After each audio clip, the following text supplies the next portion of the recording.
Bonjour et bienvenue sur l'ESR Web TV avec la rubrique de Paul Gasser. Au programme cette semaine pour l'équipe de National 2, un périlleux déplacement à Schiltigheim samedi à 16 h.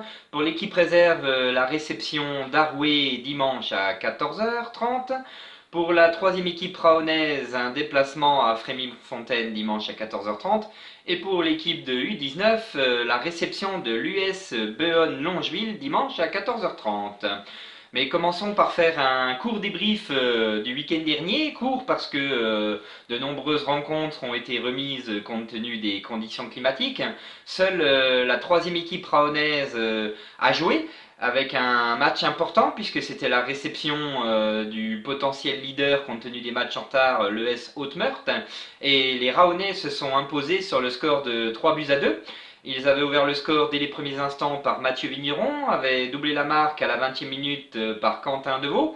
Les visiteurs reviendront au score à la 65e sur un penalty, puis égaliseront avant que finalement Christopher Villemain, dans les dernières minutes, donne la victoire à cette équipe raonaise qui prend maintenant la tête du championnat de 4e division départementale.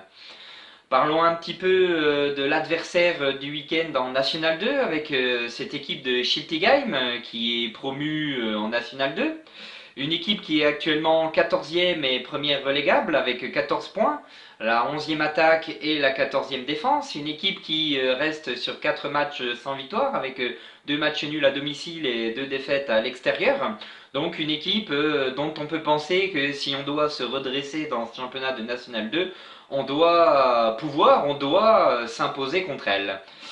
Une équipe qui néanmoins compte dans ses rangs quelques noms connus avec le portier Guillaume Gauquelin, l'arrière latéral Jean-Alain Fanchon, le milieu de terrain offensif connu à Raon-l'Étape puisqu'il a évolué un an sous nos couleurs à l'époque en national, Benjamin Genghini.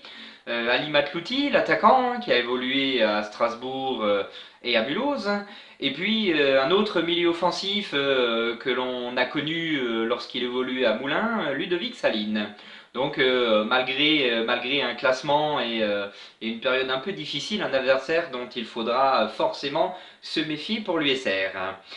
Parlons un peu de l'historique. Alors c'est une équipe que nous n'avons pas beaucoup affrontée ces dernières années puisqu'elle a globalement évolué le plus souvent en CFA2. Mais nous l'avons effectivement affronté il y a 2 ans lors de notre saison à ce niveau.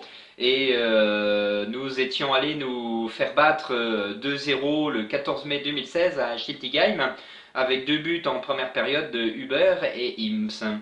Voilà, et bien je vous donne rendez-vous samedi à 16 h, 16 h, horaire un peu inhabituel pour nous, pour suivre la rencontre en live sur le site Footéo du club.